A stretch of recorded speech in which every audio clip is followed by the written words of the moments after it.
Hey guys, it's Pastor Joe, and I just over the summer I wanted to make some recommendations, some suggestions of ways to help kids continue to be learning about God, to be growing in their faith, and just having opportunities to learn in new ways. And so there's some books that I wanted to recommend, some resources that I just think are cool, that are worth taking some time to stop and enjoy. And so the first of them I wanted to share is a story. It's a book that just came out. It's called The Promise. It's written by Jason Helopoulos and is illustrated by Rommel Ruiz, and his art style is really fun. He's done some stuff for Cartoon Network. He's done some books before. But this is just a neat little book. It's not a kid's Bible. It's kind of a story that looks at the big thread of how the story of salvation continues from the problem of sin and how the people, they looked at, how are they going to find hope? And how God said that one would come who would bring that salvation. But they asked the question, who would that be? And it goes through a lot of the stories very briefly of the different people who maybe the people of God, the people of Israel would have thought were going to be the ones to save them.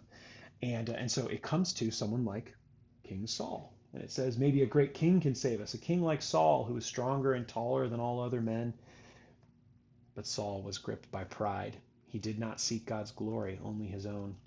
We see that not even a great king like Saul can save us. Maybe a man after God's own heart can save us. A man like David who loved and worshiped God. But David sinned a great sin with a woman named Bathsheba, and we see that not even a man after God's own heart like David can save us. And it goes through all of the different characters in Scripture, all the different people, and that big question of if none of them could do it, who could?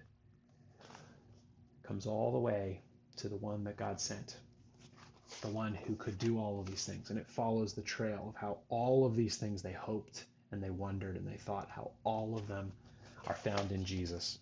So like I said, it's not a kid's Bible. It doesn't go in depth, but it's a good reference, a good little story with some really charming art and just a really nice way to connect. And so it could be a good resource over the summer to be thinking about. It wasn't too expensive. Came from Crossway Publishers and just came out just recently. So kind of a cool resource, but just wanted to put that on your radar as a possible opportunity, a way to grow and to continue to just connect kids with this big story that's so important. So just wanted to put that out there for you. I hope that's encouraging. And over the course of the summer, I'll have other resources that will hopefully be just good ways for us to continue investing in our kids and helping them to learn the big story and where they fall into it. So I'm praying for you. Hope the summer is amazing. I'll talk to you soon.